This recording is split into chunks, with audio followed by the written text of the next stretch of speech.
Okay, here it is. My initial review of Nikon's new Z8 camera body. And probably the first review that I've seen by someone who actually purchased the camera, which I did. For my review, I used this camera heavily for a few weeks and shot over 16,000 images with it. And those were real in-the-field working images, not buffer tests and things like that. I also shot a considerable amount of video with the Z8. And so here are my initial thoughts, observations, and opinions after a few weeks of heavy use with a pretty wide variety of cases. I won't rehash all the specs. There must already be about 1,000 videos that talk about all of that. And you can also visit Nikon's website for that information. Suffice to say that it's much smaller and lighter than the Z9, Z8 right here, Z9 right here. And it is larger and slightly heavier than the Z6, Z7, Z6 II, Z7 II bodies. The grip surface and the ergonomics are virtually identical to the Z9, with the exception of the vertical grip area. The buttons and controls are the same and in the same places, and there's only a couple missing. So yeah, it is somewhat a baby Z9 as it has been described. It has the same electronic shutter, the same sensor, same processor, and maybe most important of all, the same autofocus system and the same available frame rates. Actually, the Z8 has an extra option that isn't yet available on the Z9. I'm assuming it will be maybe the next firmware update, and that is airplane-specific subject detection.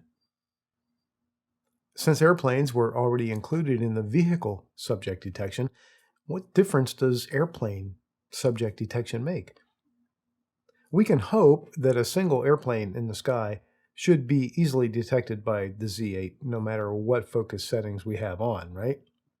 So I went to a place with a large selection of aircraft in a display setting to do some comparisons, and here's how that went. As you can see, I started out in Wide Area Custom 1 with the vehicle subject detection turned on. With a lot of different airplanes to choose from, as well as several distracting elements and other vehicles, I wanted to see what it might grab.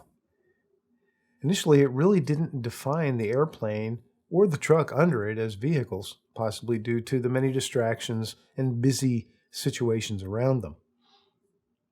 Finally, it identified a plane and grabbed the cockpit windows as the subject. But just for a second.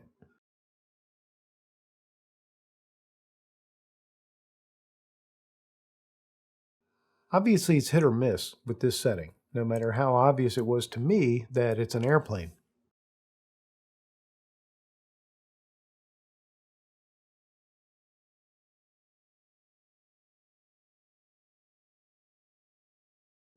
So I changed the AF setting to detect airplane subjects. Immediately, it grabbed the cockpit and the nose area as the identified subject. On this one fighter jet head-on, it really liked the nose cone. I revisited some of the subjects that had failed with just vehicle detection selected, and I found that it was consistently better at recognizing and focusing on the cockpit and nose area. But the real test was to add a legitimate subject distraction into the mix.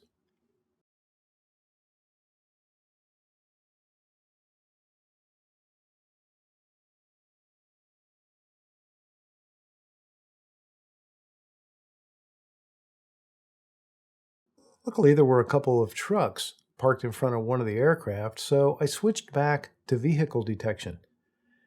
As one might expect, it instantly grabbed the trucks as the target subjects.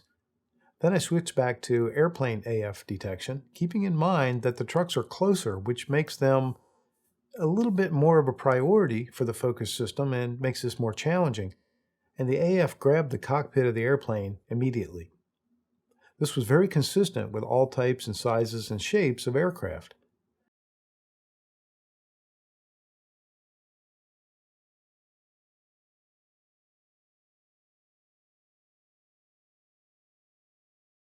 Last, I noticed that behind my car in the parking lot was another plane on display, so I performed the same sort of test, and I got the same result. In vehicle detection mode, it has a bias toward the car, but in airplane mode, it finds the airplane, even when it's further away and partially obscured like this. My conclusion here is that airplane subject detection not only works very well, but it clearly overcomes a bias toward ground vehicles that exists in the previous vehicle detection mode. So the good news is if you're an aviation photographer, especially if you're doing static shots and tarmac work, this might be really a huge thing for you. Okay, how about video? The Z8 also has the same video options as the Z9. I use 4K at 120 frames per second for the majority of my action and wildlife videos, and 8K 60 frames per second on a number of occasions as well. I don't notice any differences except one big one: overheating. Despite what the marketing materials say, the Z8 does not handle the heat quite as well as the Z9. Outdoors in 70-degree weather with a nice breeze off the water while filming some ospreys, the Z8 gave me hot card warnings more than once. And that was not with continuous recording. I was doing 1 minute to 3 minute clips most of the time. And I was using a Delkin Black 512 gigabyte card that I use all the time in my Z9 with no issues whatsoever. And you also can't separate cards in a practical way for photos going to one card and video going to the other card, which is what I typically do with Z9s. Since the slot 2 is for SD cards only, the SD cards can usually handle most of the video from a speed perspective, but the storage limitations are just too restrictive. And then, of course, there is the battery difference. It's the one, I know there's been a lot of talk on this one already. The Z8 uses the same battery as the Z6, Z7 family, which is much smaller and less powerful than the battery for the Z9. Battery life with one battery is noticeably shorter, very noticeably.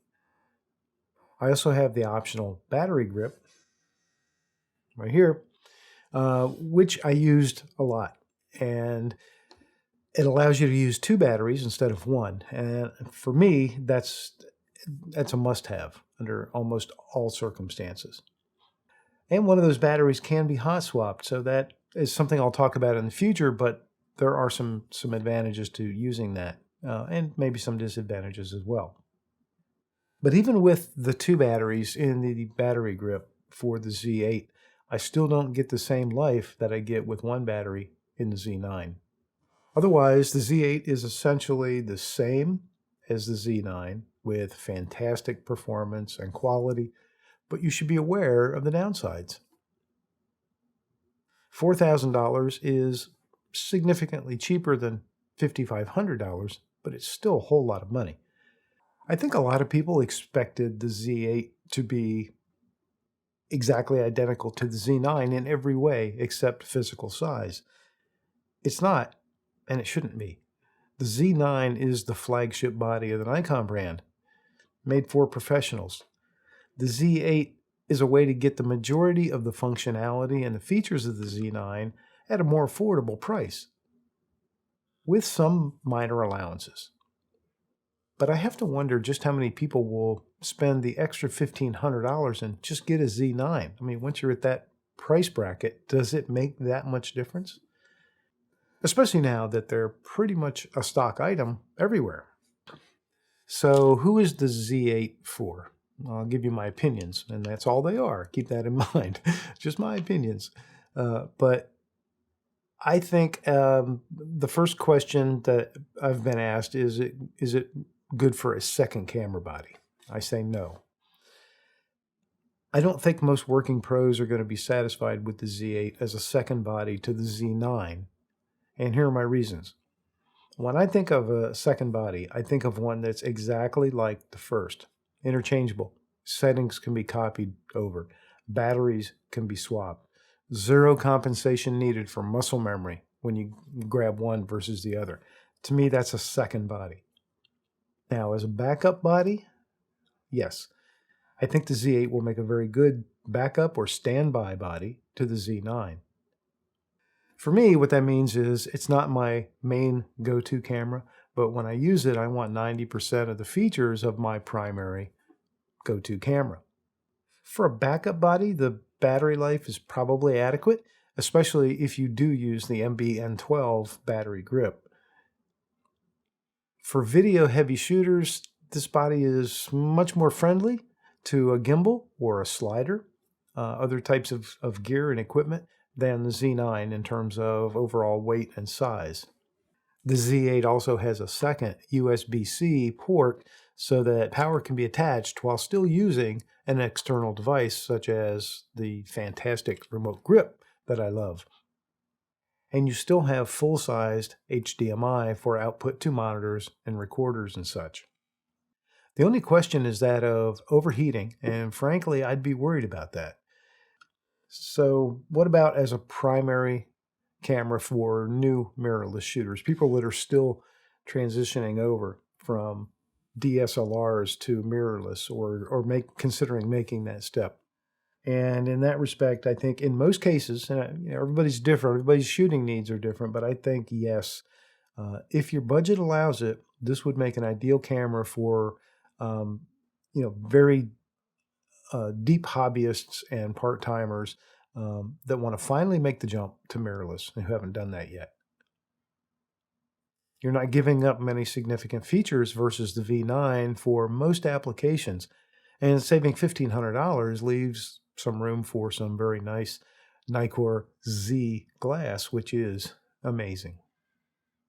Well, those are my initial thoughts. The Z8 is legit, and it has a very good place in the market and certainly in the Nikon lineup. For most use cases, it can match the Z9 in performance and always in quality. But just remember that it's not a Z9 in a smaller form factor. It is a Z8.